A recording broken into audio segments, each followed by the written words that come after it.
अस्सलाम वालेकुम, कैसे हैं आप लोग? ठीक हैं जी। चलें जी, अब आपके सामने मैं एक एनालिसिस करने और जा रहा हूँ। ये हमारे पास जीबीपी जेपीवाई है और इसकी बेहतरीन किस्म की ये करेक्शन हो रही है। हमारे पास जो इम्पल्स थी, ये इसकी बियरिश इम्पल्स और ये इसकी राइट। और याद रखिएगा, हमेशा जब बियरिश इम्पल्स की राइट करेक्शन होती है, वो 2-3 ऑप्शन से होती है। जो फर्स्ट इम्पल्स की बियरिश इम्पल्स की जो राइट करेक्शन होती है, बेसिकली वो होती है एक असेंडिंग चैनल के अंदर। जो राइट करेक्शन इट्स मीन के उस राइट करेक्शन के बाद उसको कंटिन्यूएशन सेल में आना होता है। और नंबर 2 है इसकी राइट करेक्शन, जो इसको कंटिन्यूएशन ट्रेंड को कंटिन्यूएशन रखता है, वो है फ्लैट ऑफ बॉटम। और उसके बाद एक पीनट है और फिर कंसोलिडेशन होती है। उसमें 50% चांसेस होते हैं कि मार्केट ने ऊपर जाना है या नीचे जाना है।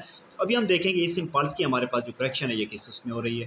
तो इसकी अगर करेक्शन देखें, ये हमारे पास बियरिश इम्पल्स है और ये इसकी क्या चीज़ है, हमने करेक्शन लगाई है। एग्जैक्ट हमारी जो करेक्शन बन रही है फ्लैट टॉप बॉटम बन रही है, बिकॉज अपसाइड पे अगर आप देखें, यहाँ पे एक लिक्विडिटी थी और लिक्विडिटी को उसने मल्टीपल रिजेक्शन के साथ एक स्ट्रॉन्ग किस्म की हमारे पास एक रेजिस्टेंस क्रिएट की है। तो इसी लेवल इसी के अकॉर्डिंग हम देख रहे हैं कि मार्केट यहाँ से मल्टीपल रिजेक्शन फिर रही है। और इससे ऊपर अगर देखें, हम स्टॉप लॉस की बात करें, तो ये जो हमारे पास एक इम्पल्स है, जितने भी ऊपर इसने फेयर वैल्यू गैप बनाए थे ऑलरेडी उसने फिल किए हुए हैं। तो अगर अगर हम देखें, जो हमारे पास पेंडिंग फेयर वैल्यू गैप है, वो है हमारे पास ये पॉइंट।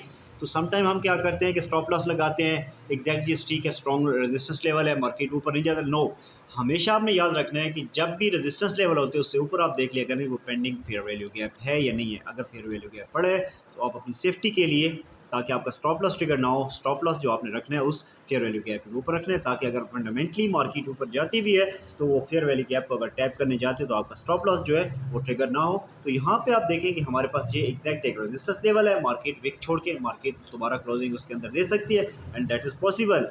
इसमें मार्केट ने नीचे आना है। तो ओवरऑल अगर हम देखें, तो डेली की जो क्लोजिंग है, हमारे पास एक रेजिस्टेंस लेवल है। तो हम जब तक ये ट्रेंड लाइन को ब्रेक नहीं करते, जब तक हम ट्रेंड लाइन को ब्रेक नहीं करते, हमारी ट्रेड नहीं बनती। लेकिन अगर आपके पास एक्सपीरियंस है, टेक्निकल नॉलेज है, उसके अकॉर्डिंग आप क्या कर सकते हो, इसकी सेल की ट्रेड है। और मैंने यहाँ से रिस्क लेना है एग्जैक्ट जहाँ से करंटली मार्केट है, जो इसको मैंने लॉन्ग टर्म में ऑलरेडी मेरा अल्हम्दुलिल्लाह प्रीमियम ग्रुप के अंदर ये 200 प्लस पे ऑलरेडी रनिंग में था। लास्ट एनालिसिस अभी दोबारा ब्रेक इवेंट है और दोबारा एक और एंट्री दी है। तो आज का जो हमारा एनालिसिस है जीबीपी जेपीवाई, वो हम ये इसका यहाँ से हमने एंट्री लेनी है छोटे टाइम फ्रेम के अंदर। जैसे ही हमें छोटे टाइम फ्रेम के अंदर एंट्री मिलती है, तो हम ऑलरेडी उसके अंदर एंटर हो जाएंगे।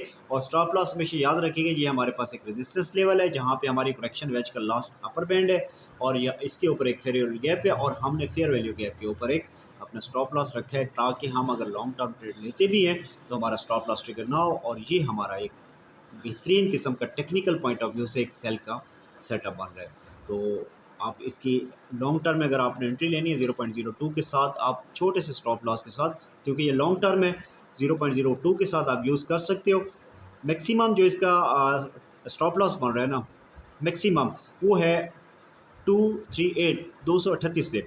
ठीक है, 238 पिप्स इसका स्टॉप लॉस है। अगर आप 0.1 से यूज़ करते हो, 0.2 यूज़ करते हो, तो उम्मीद है कि आप अच्छा इसमें से प्रॉफिट लॉन्ग टर्म जनरेट कर सकते हैं। और जो हमारा फर्स्ट टारगेट है, वो अल्हम्दुलिल्लाह 1000 प्लस पे जो आप इजीली गेन कर सकते। और याद रखिएगा, अगर आप 0.01 से यूज़ करें, तो आप इस चीज़ की टेंशन ना लें कि इसने हमारा आपका स्टॉप लॉस ट्रिगर का आपका लॉस करेगी। ये आपको एक प्रॉफिटेबल ट्रेड मैंने आपको बताई है, जो आप लॉन्ग टर्म में इसको हिट कर लॉन्ग टर्म में आप इसको अच्छा खासा प्रॉफिट जनरेट कर सकते हो। ठीक है, तो अटैच रहिए हमारे साथ, हमारे चैनल को भी सब्सक्राइब कीजिए और बेल आइकॉन को आप एक्टिव रखें, ताकि हमारी नई आने वाली वीडियोस से आप बहुत सारा फ़ायदा उठा सकें। Thank you so much. अल्लाह हाफ़िज़।